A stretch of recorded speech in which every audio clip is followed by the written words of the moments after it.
Welcome to Sutho's Electrolysis Workshop. What you're looking at here is the Yabby trap, where all the material will sit in here against the copper wire. And as you can see in the bottom, it'll fall out into a trap. Now, one thing to note with this is that the liquid can leak out, but under very low pressure. So all the material should stay in the bottom here of the trap. So we'll start to fill that up and see how we go with it.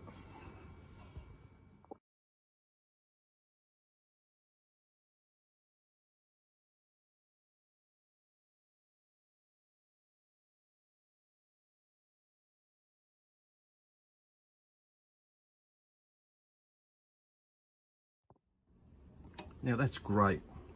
We've got the container filled, and just to show you, I use a wire here as an electrode from time to time.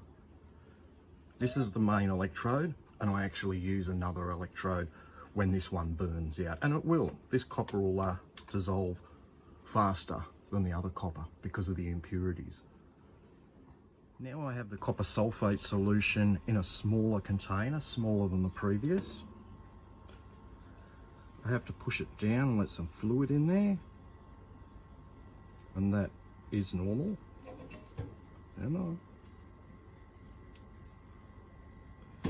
Trying to get enough in there, and there we go. I might need to put some more fluid in it to reach a higher level. Just let me have a look at that.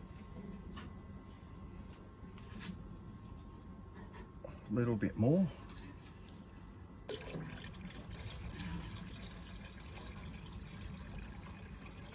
Just to get above those vents there and start to dissolve the copper. Now that's pretty high, but that's good, because now the copper will dissolve through the gaps that I've got in that bottle, or the trap as I like to call it, the Yabby trap.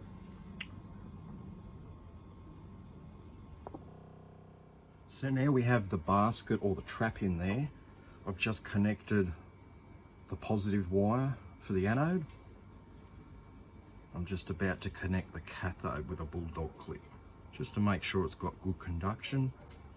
I'm going to wrap this in insulation, just so we don't get into any trouble.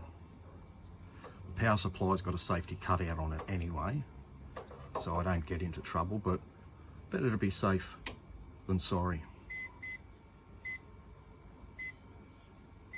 Now the beeping you can hear is actually the power supply. Let's check the amperage. Just zero the meter. So, all right, we're pulling 2 amps, so that's okay at the moment. What's going to happen is the fluid will have to equalize. What that means, it'll start to absorb copper and get to a point where it's happy, I guess. There's a hair in there. Oh, that's part of the bottle. No, it's a copper wire. All right, that could have caused a short. So we'll recheck the amperage again just to make sure. 1.9. Let's move him closer to the edge of the vessel. Still 1.9. That's okay. We'll just keep that wire away from the edge and allow the copper to come out and start plating out into this. So that's basically starting the Yabby trap in a different tank. We'll give that a go for the next few days. I'll keep everybody updated. I'll even try and get some time-lapse photography of this metal here reducing down. And look, see, the electricity's already having an effect on it.